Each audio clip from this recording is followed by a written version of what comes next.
अस्सलाम वालेकुम, my name is Abiya Rubani. Welcome to Pharmis पर। आज जो हमारा टॉपिक है, हमारे पास टी टेस्ट का जो है वो 4th टॉपिक है।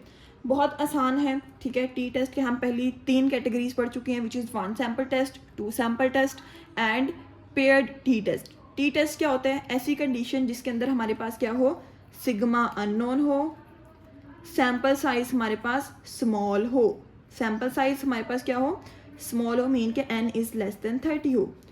अब ये कब अप्लाई होगी? जब हमारे पास सिग्मा अननोन होगा, हमारे पास जो है सैम्पल साइज जो होगा वो हमारे पास स्मॉल होगा। Test of hypothesis about the coefficient of correlation, हमने कोरिलेशन एंड रिग्रेशन का चैप्टर पढ़ा है। उसमें क्या होता है, coefficient of correlation is R, ये हमारे पास आर होता है। अब हमारे पास ऐसा कोई क्वेश्चन आएगा जिसके अंदर हमें आर दिया गया होगा, उसमें हमारे पास सिग्मा जो होगा वो अननोन होगा, सैम्पल का साइज स्मॉल होगा और हमें आर दिया होगा, तब हम क्या करेंगे, ये वाला फॉर्मूला यूज़ कर लेंगे। इसका जस्ट एक ही फार्मूला है, T is equal to R over 1 minus are square root cross n minus 2 इसका square root. R is the coefficient of correlation. Degree of freedom का मैंने पहले भी आपको बता चुकी हूँ कि हमारे पास हर क्वेश्चन में, हर टेस्ट में, टी टेस्ट में डिग्री ऑफ फ्रीडम जो है वो हमारे पास डिफरेंट है। जैसे 1 सैम्पल टेस्ट में n-1, 2 सैम्पल टेस्ट में n1 plus n2 minus 1। Then हमारे पास क्या आ जाएगा, जो 3rd सैम्पल टेस्ट है, ठीक है, मीन के हमारे पास टी सैम्पल टेस्ट है, पेयर टी टेस्ट है, वो हमारे पास क्या था, उसमें n-1 है। इस बात की समझ आ गई। अब आते हैं हमारे पास अ कोरिलेशन ऑफ कोएफिशिएंट। पहले हम क्वेश्चन पे आते हैं, फॉर्मूला यही है। Question number 1, a correlation coefficient of 0.6, R क्या दे दिया, 0.6 is discovered in a sample of 18 observations. R दे दिया, एन दे दिया, एन क्या स्मॉल है तो 30 से तो हमें पता चल गया हमारे पास टी टेस्ट में आ जाएगा।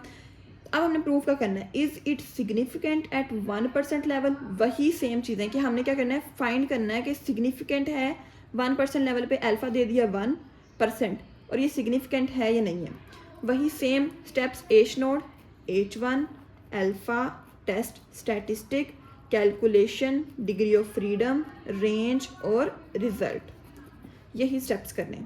पहला स्टेप क्या है, आर दिया हुआ, ठीक है, पहला स्टेप। अच्छा, अब यहाँ पे कोएफिशिएंट की बात हो रही है तो हम पॉपुलेशन कोएफिशिएंट को शो करते हैं रो से। पहले तो हम लेते थे mu which is a population mean. यहाँ पे मीन की कोई बात नहीं है, यहाँ पे कोएफिशिएंट ऑफ कोरिलेशन की बात है। मीन के यहाँ पे पॉपुलेशन का भी कोएफिशिएंट यूज होगा विच इज़ रो। अब हम रो की तरह काम करेंगे। अब उन्होंने क्या पूछा, सिग्निफिकेंट है कि नहीं, जो हमारे पास पॉपुलेशन का जो कोएफिशिएंट है वो सिग्निफिकेंट है कि नहीं है। अब सिग्निफिकेंट होने का क्या मतलब है कि वो ज़ीरो ना हो, तो हमने एक पी ज़ीरो ले लिया, रो ज़ीरो ले लिया, एक नॉट इक्वल टू ज़ीरो ले लिया कंडीशन में। इसका क्या मतलब है, नॉट सिग्निफिकेंट। इसका क्या मतलब है, सिग्निफिकेंट है, बड़ा भी हो सकता है, छोटा भी हो सकता है। इसको हम कहते हैं टू टेल्ड। अल्फा दे दिया 0.01, टेस्ट स्टैटिस्टिक हमने फार्मूला लिखा। इस फार्मूले में हमने क्वेश्चंस में, इस फार्मूले में हमने क्या किया, सारी वैल्यूज़ पुट की। आर की वैल्यू 0.6 है, वो पुट की, हमारे पास क्या आ गया आंसर 3। टी की वैल्यू निकल आई 3। Degree of freedom n-2, 18-2 is equal to 16। Critical region, वही 3 चीज़ें फिर देखनी है। हमारे पास 2 टेल है या 1 टेल है, डिग्री ऑफ फ्रीडम क्या है और हमारे पास टी क्या है, मीन क्या अल्फा क्या है। अब कितना है, 16, 0.01, 2 टेल। 2 टेल में 0.01, ठीक है, 0.01 ये वाली वैल्यू, ठीक है। डिग्री ऑफ फ्रीडम 16 से हम जाएंगे आगे 2.921 आ गई। अगर इससे हमारे पास वैल्यू जो होगी बड़ी होगी तब एच नोड रिजेक्ट हो जाएगा, और अगर छोटी होगी तो एक्सेप्ट हो जाएगा। 3 is greater than 2.921। T calculated greater है तो एच नोड क्या हो गया, रिजेक्ट। एच नोड क्या था कि हमारे पास जो पॉपुलेशन का कोएफिशिएंट है वो not equal to 0 which is not significant, ये क्या हो गया, रिजेक्ट। अब रह के गया हमारे पास रो नॉट इक्वल टू 0, मीन के येस इट इज़ सिग्निफिकेंट, ठीक है। रो नॉट इक्वल टू 0 का मतलब क्या है, सिग्निफिकेंट है। तो हमारे पास ये एक्सेप्ट हुआ है, ये रिजेक्ट हुआ है, तो हम कहते हैं हमारे पास it concludes that it is significant at 1% level. इस क्वेश्चन की समझ आ गई। नेक्स्ट आते हैं सेकंड क्वेश्चन पे। यहाँ पे देखना है आपने, सेम वही चीज़ें हैं, सेम, बस 1-2 चीज़ें नेक्स्ट क्वेश्चन में होंगी, थोड़ी बहुत आपको कंफ्यूज करेंगी, बट उसको भी हम इजीली सॉल्व कर लेंगे। A random sample of 10 observation n दे दिया 10 from a normal population gives a correlation coefficient r minus 0.6। अब minus 0.6 दे दिया, ठीक है, r की वैल्यू। अब हम कहते हैं is it significant, is this significant existence of correlation population, कि हमारे पास वही चीज़ पूछ ली कि सिग्निफिकेंट है या नहीं है। सिग्निफिकेंट होने या ना होने का मतलब क्या है, is equal to zero, is not equal to zero. ये सिग्निफिकेंट नहीं है, ठीक है, मीन कि हमारे पास this is not significant, this is significant. हमने क्या कर लिया, एच नोड में जीरो ले लिया, एच वन में हमने नॉट सिग्निफिकेंट ले लिया। Not equal to zero, this is two tailed, यहाँ पे इक्वल टू जीरो, यहाँ पे नॉट इक्वल, ऑपोजिट होते हैं ना, टू टेल्ड आ गया। अल्फा क्या है 0.01 क्वेश्चन में दिया हुआ है, अच्छा फार्मूला आ गया। अब आर की वैल्यू है माइनस। अब माइनस में जब भी कोई वैल्यू आती है तब मैंने आपसे क्या कहा था, सबसे पहले आपने देखना है टू टेल है वन टेल है। अगर वो टू टेल है आप मोड ले सकते हैं, अगर वो वन टेल है तब आपने मोड नहीं लेना। वन टेल का मतलब क्या होता है, या ग्रेटर का साइन हो या लेसर का साइन हो, इनमें से एक हो, दोनों ना हो। नॉट इक्वल टू का मतलब है ग्रेटर भी है लेसर भी है। तो जब टू टेल होता है तब हम मोड ले लेते हैं। अब आर की वैल्यू नेगेटिव है तो मैं कहती हूँ मोड ले लें इधर, टी का मोड लिया तो आर के ऊपर भी मोड आ गया। इस तरह हमने कैलकुलेट किया, ये -0.6 जो हमारे पास प्लस हो गया और लास्ट में हमारे पास कैलकुलेटिव वैल्यू क्या आ गई, 6 आ गई। Degree of freedom n-2 find कर लिया 8। अब वही क्रिटिकल रीजन देखना है, टू टेल है 0.01 है, टू टेल है 0.01 है और डिग्री ऑफ फ्रीडम क्या है हमारे पास 8 है, v इज इक्वल टू 8। अब 8 वाली रो में देखेंगे 3.355, तो हमारे पास वैल्यू क्या आ गई 3.355। T calculated is greater than 3.355, so H node rejected, which concludes that there is significant existence of correlation in the population। H node reject हो गया जिसका मतलब था not significant। अब ये रिजेक्ट हो गया तो ये एक्सेप्ट हो गया, जिसका क्या मतलब है हमारे पास कि उसमें सिग्निफिकेंट एग्जिस्टेंस है। It can include that the significant existence of correlation in the population. समझ आ गई इस क्वेश्चन की। नेक्स्ट टाइम अब ये आपने ध्यान से देखना है, इस तरह के क्वेश्चन पूछे जाते हैं। Researcher obtained a sample correlation coefficient of 0.48, correlation coefficient r दे दिया 0.48, ठीक है, between BP and H. What is minimum number of paired observations. अब नंबर का मतलब क्या है, एन फाइंड करना है, आर दे दिया, एन फाइंड करना है, so that calculated value T exceeds 2.90, T is greater than 2.90, ठीक है। ये हमें डाटा दिया हुआ है। अब किस तरह से करना है, सबसे पहले सोल्यूशन में आपने क्या करना है, आपने जो गिवन वैल्यूज दी हैं वो लिखनी है। आर दिया हुआ है, टी कैलकुलेटेड टी क्या है 2.90। अच्छा यहाँ पे आप ऐसे भी कर सकते हैं, t is greater than 2.90, because लिखा हुआ ना एक्सीड्स 2.90, तो आप इस तरह ग्रेटर देन भी 2.90 कर सकते हैं, ठीक है। अब यहाँ पे मैंने एक सिग्निफिकेंट ले लिया कि मेरे पास t क्या है 2.90 के इक्वल है, आप ग्रेटर भी ले सकते हो, ठीक है। अब हमें n फाइंड करने के लिए क्या, हमने फार्मूला लिया, इसमें कोई टेस्ट फाइंड करने के लिए नहीं कहा कि टेस्ट करें कि हमारे पास n इतना है, हमारे पास t इतना है, नो, जस्ट उन्होंने क्या कहा है हमारे पास how many number of paired observation, mean के n फाइंड करें। फार्मूला लिया, फार्मूला जो है उसमें हमें t के जो फार्मूला है वो पता चल गया t। अच्छा अब यहाँ पे आप दो केसेस लेके चल सकते हैं, t ग्रेटर देन 2.90 या t इक्वल टू 2.90, ये आपकी अपनी मर्जी है। ग्रेटर देन हम लास्ट पे करके उसकी वैल्यू को कर देंगे, ठीक है। अब t इज इक्वल टू मैंने ले लिया, मैं आपको ग्रेटर वाला केस नेक्स्ट में समझाऊंगी, ठीक है। आप इनमें से एक ले सकते हैं। मैंने t इक्वल टू 2.90 ले लिया, t का फॉर्मूला मैंने इधर पुट किया इक्वल टू 2.90। अब r की वैल्यू पुट की, सारे पुट की, मेरे पास क्या हो गया, इस तरह मैंने सॉल्व किया, ठीक है। अब ये तो वैसे के वैसे ही पड़े, ये जो सॉल्व होगा इसको मैंने नीचे डिवाइड कर दिया इसके, फिर मैंने इस स्क्वायर रूट को ख़त्म करने के लिए इसका स्क्वायर ले लिया। जब इसका मैं स्क्वायर ले लूँगी, ये डिवाइड करके आंसर आ गया, इसका मैं स्क्वायर लूँगी तो मेरे पास क्या आ जाएगा n-2 इज इक्वल 27.8, यहाँ पे माइनस हो रहा है, इधर आके प्लस हो जाएगा, तो n is equal to 29.8।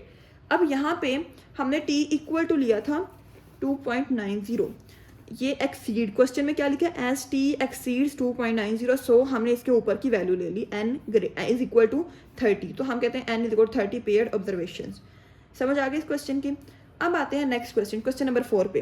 Find the least value of r, r minimum find करना है in a random sample of 27 pairs and दे दिए of values from bivariate population. ये क्वेश्चन आपको बहुत ज़्यादा समझने वाला है, ठीक है, जब तक आप नहीं समझेंगे तब आप लोग को समझ नहीं आएगी। From a bivariate population which would be significant at 5% level of significance, n दे दिया, आर मिनिमम फाइंड करना है, अल्फा क्या है 5, तो आ गया हमारे पास 0.05। बाईवेरिएट, इसका आपके वैसे क्वेश्चन के साथ कोई लेना देना नहीं है, बट मैं आपको बता दूं बाईवेरिएट पॉपुलेशन क्या होती है। हम पहले क्या लेते थे, x1 x2 ऐसे लेते थे ना, या हम μ1 μ2 लेते थे। बाई वेरिएट का मतलब है दो वेरिएशंस, मीन के x और y, ऐसी पॉपुलेशन जिसमें हमारे पास x और y दोनों को डिस्कस किया जाए, जिसको हम बाई वेरिएट पॉपुलेशन कहते हैं, जस्ट मैं आपको समझाने के लिए बता रही हूँ, ठीक है। ये हमारे पास क्या हो गया, ये हमारे पास आंसर या क्वेश्चन का हिस्सा नहीं है, बस ये हमारे पास समझने के लिए।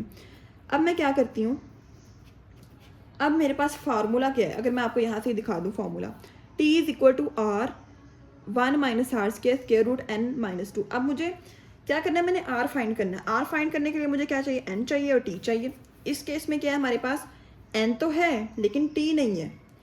अब t कैसे फाइंड करेंगे, मैंने आपको बताया t फाइंड करने के लिए क्या होता है, t फाइंड करने के लिए क्वेश्चन को समझना है, which would be significant. Significant का मतलब क्या है, हमारे पास जो हमारे पास दिया, हम दो चीज़ें लेते हैं, h नोड h1, ठीक है। हम क्या कहते हैं, रो 1 लेते हैं, रो 1 इक्वल टू 0, रो 1 नहीं है, रो अकेला, रो नॉट इक्वल टू 0। हम सिग्निफिकेंट नो सिग्निफिकेंट ऐसे करते थे ना, कि जो हमारे पास रो है वो equal to 0, rho not equal to 0, ठीक है। ये हमारे पास क्या आता है, टू टेल्ड। हम टी फाइंड कर रहे हैं पहले, ठीक है। टी फाइंड करने के लिए हमने क्वेश्चन में देखा कि हमारे पास वो सिग्निफिकेंट है। सिग्निफिकेंट होने का क्या मतलब है, सिग्निफिकेंट होने का मतलब है कि हमारे पास ये तो नॉट सिग्निफिकेंट है, हमारे पास ये रिजेक्ट हुआ, ये एक्सेप्ट हुआ, ठीक है। सिग्निफिकेंट होने का यही मतलब है ना कि हमारे पास h1 क्या एक्सेप्ट हुआ। h1 एक्सेप्ट कब होगा, जब हमारे पास h नोड रिजेक्ट होगा। h नोड कब रिजेक्ट होगा, जब हमारे पास जो वैल्यू है t की वो लेस देन होगी, सॉरी ग्रेटर देन होगी हमारे पास टेबल वैल्यू से। ऐसे ही होता है ना, अगर टेबल वैल्यू से t की वैल्यू लेस देन हो जाएगी तो हमारे पास वो तो एक्सेप्ट हो जाएगा, बट रिजेक्ट कब होता है, जब टेबल वैल्यू से हमारे पास t कैलकुलेटेड जो होता है वो ग्रेटर होता है। अब पहले हम टेबल वैल्यू चेक करेंगे, फिर देखते हैं कि t ग्रेटर किस टेबल वैल्यू से है। टेबल वैल्यू के लिए हमें क्या क्या चाहिए, हमारे पास रेंज फाइंड करने के लिए डिग्री ऑफ फ्रीडम, ठीक है। नेक्स्ट टू टेल है या वन टेल, ये हमें पता चल गया टू टेल है, और अल्फा 0.05। डिग्री ऑफ फ्रीडम क्या होता है, हमारे पास n-2, जो हमने पीछे फॉर्मूला पढ़ा है, n-2 ही होता है ना, ठीक है। अब टोटल n कितना है, 27 को हम माइनस करेंगे तो कितना आ गया, 25। अब हमारे पास क्या था, t greater than table value होगा तो हमारे पास क्या होगा, एज नोड रिजेक्ट हो जाएगा, ठीक है। ऐसे ही होगा ना, एज नोड रिजेक्ट होगा तो h1 एक्सेप्ट होगा, जिसका क्या मतलब है कि हमारे पास सिग्निफिकेंट है। इस चीज़ की समझ आ गई। अब हम क्या फाइंड करें, table value. Table value find करने के लिए हमें रेंज फाइंड करने के लिए क्या चाहिए, degree of freedom alpha, two tail या वन टेल। हमें पता चल गया डिग्री ऑफ फ्रीडम कितना है, 25, जो हमने कैलकुलेट किया n-2 से, n27 था, -2 किया, हमारे पास 25 आ गया। अल्फा 0.05 और हमारे पास टू टेल्ड है। अब क्या करेंगे, टू टेल्ड में 0.05 देखें, टू टेल्ड में 0.05, ठीक है, ये वाली आ गई। 25 दिस वन, ठीक है, 2.060, हम कहते हैं 2.060, टी वाली value, T calculated is greater than 2.60 है, 2 पॉइंट किधर गया, 25 पे 060, ठीक है। अब ये हमारे पास क्या आ गई, टी की value, T is greater than 2.060। इस बात की समझ आ गई है, मैंने किस तरह निकाला। मैंने पहले क्या किया, मैंने कहा पहले मैं आपको इसको अच्छे समझा दूँ फिर आपको समझ आएगी। अब मैंने क्या कहा, मेरे फार्मूले में क्या चाहिए, मुझे टी चाहिए और मुझे क्या चाहिए, मुझे एन चाहिए। एन मुझे दिया हुआ, टी मैंने फाइंड करना है। टी मैं कहती हूँ कि हमारे पास क्वेश्चन में लिखा हुआ है कि बाई वेरिएट पॉपुलेशन है which would be significant at 5% level of significance, जो कि हमारे पास क्या सिग्निफिकेंट। हम जब टेस्टिंग करते हैं, हाइपोथेसिस टेस्टिंग करते हैं, तब हम क्या करते हैं, जब इसमें हम करते हैं, हम कहते हैं कि एच नोड लेते हैं, h1, एच नोड में हम कहते हैं नॉट सिग्निफिकेंट ले लेते हैं, h1 में हम लेते हैं जो हमारे पास सिग्निफिकेंट हो, मीन के नॉट इक्वल टू 0। इसका मतलब ये टू टेल्ड है, ठीक है। हमने दो कंडीशन ले ली, एक नॉट सिग्निफिकेंट की, एक सिग्निफिकेंट की। अब वो क्वेश्चन में कह रहे हैं कि वो सिग्निफिकेंट है, तो ये सिग्निफिकेंट है का मतलब h1 एक्सेप्ट हुआ। h1 कब एक्सेप्ट होगा, जब हमारे पास h नोड रिजेक्ट होगा, ठीक है। अब h नोड रिजेक्ट होगा तो हमारे पास h1 एक्सेप्ट होगा, ऐसे ही है ना। अब h1 एक्सेप्ट हुआ तो मतलब चल गया हमारे पास सिग्निफिकेंट है। अब h नोड कब रिजेक्ट होता है, जब हमारे पास जो वैल्यू होती है, मीन के हमारे पास t की वैल्यू होती है, वो हमारे पास क्या होती है, ग्रेटर होती है टेबल वैल्यू से, टू टेल है तो हम प्लस माइनस नहीं देखेंगे, आप लोग ये भी कह सकते हो कि हमारे पास जो माइनस होती है वो तो बड़ी होनी चाहिए, ठीक है। बट ये टू टेल्ड है, टू टेल में हम प्लस माइनस नहीं देखते, प्लस माइनस हम देखते हैं जब हमारे पास क्या हो, वन टेल हो। तो टी की वैल्यू ग्रेटर होगी तो हमारे पास क्या हो जाएगा, एच नोट रिजेक्ट हो जाएगा, एच नोट रिजेक्ट होगा तो एच वन एक्सेप्ट होगा, जिसकी वजह से क्या होगा, सिग्निफिकेंट, हमें पता चल जाएगा सिग्निफिकेंट है। अब टेबल वैल्यू मैंने किस तरह फाइंड करते हैं, हमें पता है हम किस तरह फाइंड करते हैं, हम रेंज निकालते हैं। रेंज के लिए हमें डिग्री ऑफ फ्रीडम क्या चाहिए होता है, n-2 इसका फॉर्मूला है इस क्वेश्चन में, इस वाले हमारे पास जो है पूरे टेस्ट में, इसमें हमारे पास क्या है, n-2 अल्फ़ा दिया हुआ है, नेक्स्ट टू टेल्ड है, ये मैंने फाइंड किया तो मेरे पास टेबल वैल्यू कितनी आ गई, 2.060। टी का फॉर्मूला क्या है हमारे पास, जो हमने पढ़ा हुआ है, जिसके ज़रिए हमने क्या करना है, सारा क्वेश्चन सॉल्व करना है, which is r/1 - r² cross n-2 is greater than 2.060, ठीक है। जस्ट मैंने क्या किया, टी का फॉर्मूला इधर लिखा है टी की जगह 2.060। अब मैं वैल्यूज पुट करती जाऊँगी, मेरा आंसर आता जाएगा। अब यहाँ पे r/1 - r², n की वैल्यू क्या है, 27 - 2 ग्रेटर देन 2.060। अब r और ये 27 - 2 क्या है, ये हमारे पास आ जाएगा 25, ठीक है, ग्रेटर देन 2.060, ये उधर जाके 1 - r², ठीक है। इस बात की समझ आ गई है, इसका स्क्वायर रूट भी है, सॉरी, ठीक है। अब यहाँ पे r 25 का square root 5 greater than 2.060 cross 1.r²। अब इस स्क्वायर रूट को ख़त्म करने के लिए हम क्या करते हैं, ये वाले स्क्वायर रूट को हम दोनों तरफ क्या लेते हैं, स्क्वायर ले लेते हैं। यहाँ पे 5r था, इसका मैंने स्क्वायर लिया, ग्रेटर देन 2.060 इसका स्क्वायर ले लिया, 1 - r का स्क्वायर इसका अंडर रूट, इस तरह मैंने स्क्वायर ले लिया, ये कैंसिल हो गया, ठीक है। अच्छा 2, ये मैं पहले आपको निकाल दूँ, 225r², इसकी जब हम करेंगे, हम इसको मैं आपको कैलकुलेटर करके दिखाती हूँ, 2.060 इसका हमने क्या ले लिया, 4.2436, ठीक है। और ये क्या आ गया, 1 - r², उसका स्क्वायर रूट स्क्वायर के साथ कैंसिल हो गया, 25r² ग्रेटर देन, ये हमारे पास पहले 1 के साथ मल्टीप्लाई होगा, देन r² के साथ 4.2436 माइनस 4.2436 r²।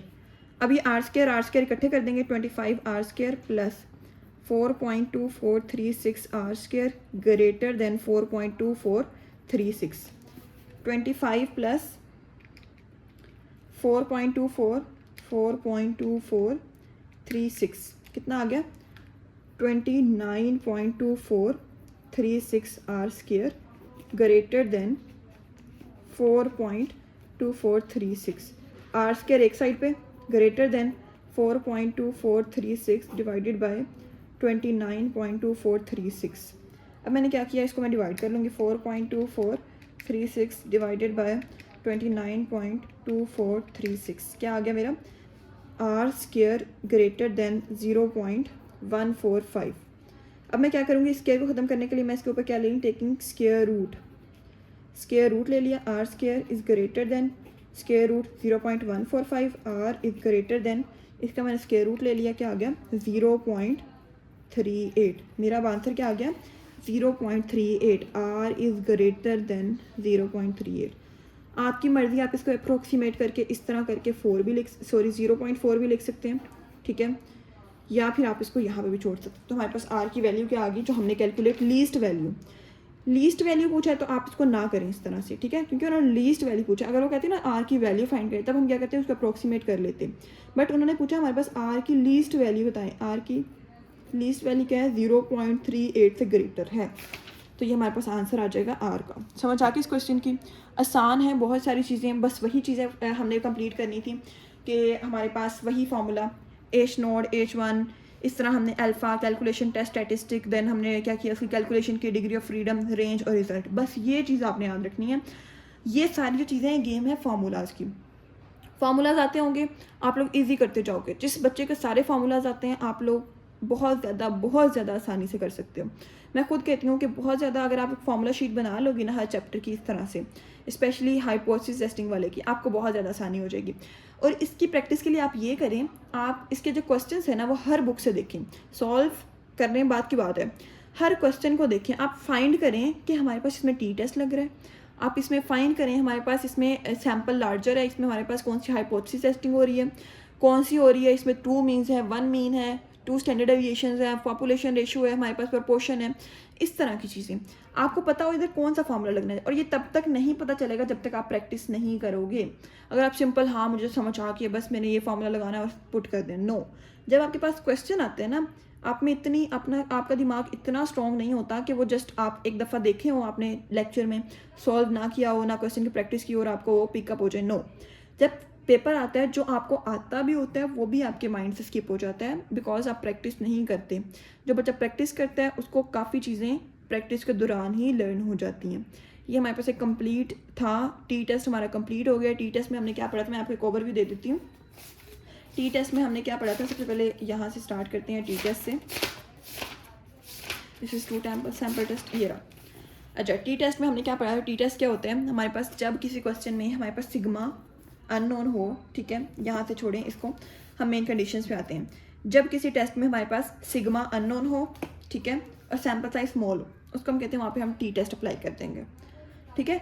बस ये 2 कंडीशन आपने ध्यान रखनी है, सैम्पल स्मॉल हो, सिग्मा अननोन हो, टी टेस्ट। या क्वेश्चन में खुद लिखा होगा कि टी टेस्ट हमारे पास, इसको test find the test T test, या हमारे पास कंपेयर करें टी टेस्ट, इस तरह की चीज़ें लिख के ना टी टेस्ट पूछा होगा, ठीक है। तो हमने क्या किया, टी टेस्ट में हमारे पास 4 कैटेगरीज होती हैं।